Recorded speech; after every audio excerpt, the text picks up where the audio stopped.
Salut à tous, c'est Gotham Post. Aujourd'hui, on se retrouve pour une petite vidéo où je réalise un de mes rêves, venir à Fantasyland. Ça fait 15 ans que je rêvais de venir, vous allez comprendre pourquoi. Allez, c'est parti.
On vient de sortir de Fly, c'est une expérience assez étrange, assez folle.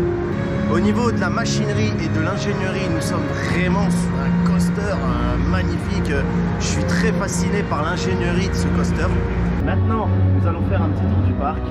Et si vous ne connaissez pas Fantasyland, c'est ça. Ah, Fantasyland. Oui, il en parlait depuis longtemps. Et je vous avoue qu'avec une seule vidéo, il m'a eu. Rien que pour la thématisation du parc. On va pas se mentir, niveau déco, c'est juste dingue. Mais niveau attraction et sensations aussi. Et il y a 5 ans, j'étais encore pas à l'aise dans le train de la mine de Disney. Du coup, on a décidé d'attendre un peu. Mais cette année, c'était trop. On pouvait plus attendre. Entre Taron ouvert en 2016 et Fly en 2020, les deux détenants des records du monde ont trépigné. Puis moi, entre deux, j'avais pris du galon niveau attraction. C'était déjà impressionnant en vidéo, mais en vrai, c'est une sacrée claque. En pleine ville de Brûle, à 10 bornes de Cologne, se trouve Fantasyland. J'aurais bien dit se dresse le parc Fantasyland, mais il est entièrement creusé. Le parc a été fondé dans une ancienne mine de lignite à ciel ouvert en 1967 par messieurs Schmidt et Laufelart. Et pour l'anecdote, le parc est encore détenu par la famille de ce dernier. Pas de grand groupe à la tête du parc donc. Et ça se ressent forcément dans l'ambiance et la gestion du parc. Fantasyland, c'est claque sur claque avec un soupçon de prise de risque. Parc en plein milieu de la ville? Pas grave, on fait des grands murs anti-bruit ultra stylés. Pas de place pour s'agrandir? Pas de souci, on fait s'entrecroiser des attractions dans des décors de dingue avec des stations d'embarquement souterraines. Et en plus de ça, on arrive à détenir plusieurs records du monde d'attractions la plus longue dans leur genre dans ce mouchoir de poche. En clair, Fantasyland est un des plus beaux parcs, si ce n'est le plus beau pour certains. Et pour nous, c'est un parc unique en son genre qui rentre dans notre top 3 des parcs européens. Alors si vous avez l'occasion, allez-y sans hésiter. Alors là, on va se diriger vers Taron. Taron qui est un coaster de chez Intamin avec un double lunch.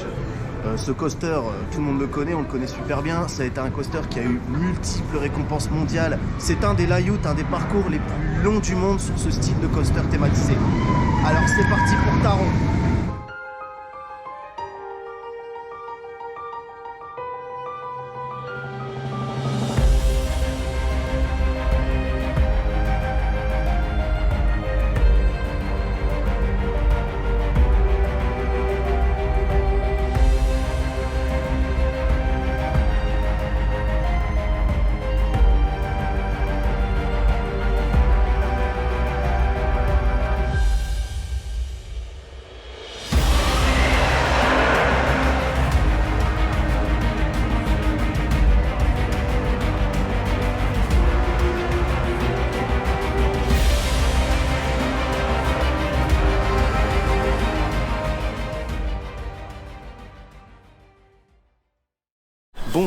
vient de sortir de Taron, qui est un coaster de chez Intamin à double lunch.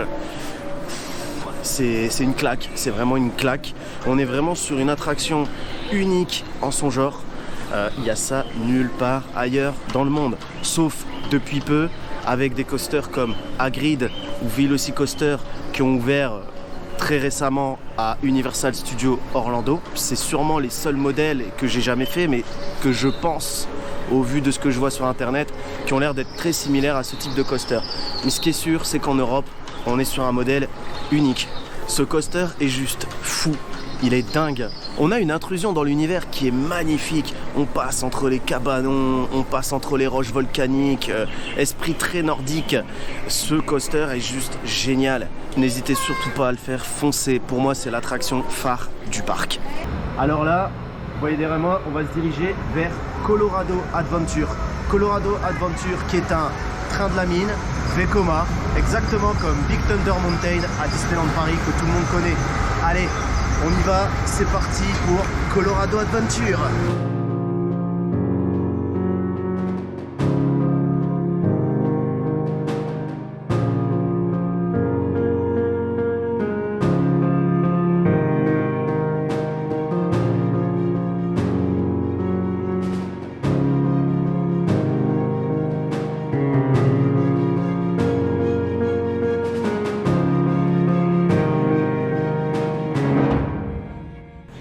On vient de sortir de Colorado Adventure, qui est un Vekoma train de la mine.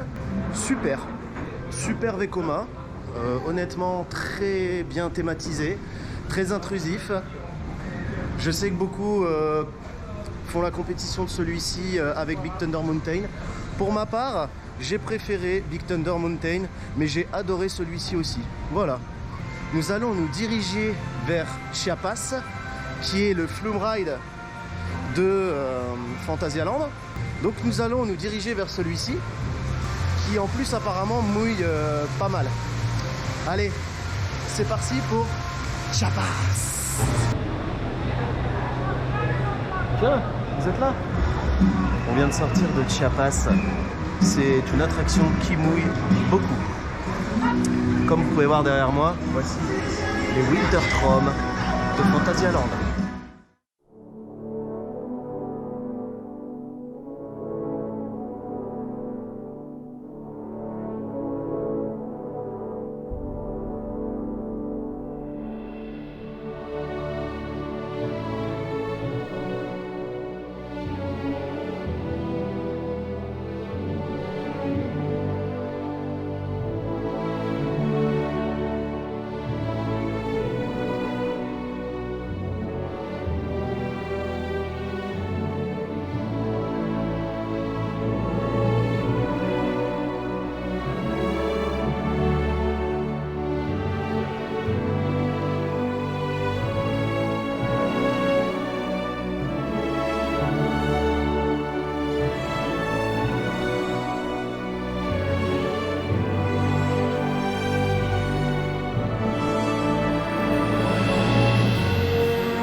Cette journée à Fantasyland se termine pour nous.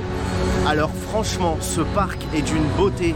C'est sûrement un des meilleurs parcs d'Europe. Très grosse rivalité avec Europa Park et Efteling. Pour ma part, ça va se jouer entre Efteling et Fantasyland. Va me falloir un peu de réflexion. Pour Philippine, Entre Fantasyland et Europa Park, je pense. ce qui est sûr, c'est qu'on est tous les deux très hypé par ce parc. Ce parc, ça faisait 10 ans que je rêvais de venir ici. Je n'avais pas d'opportunité de transport pour venir.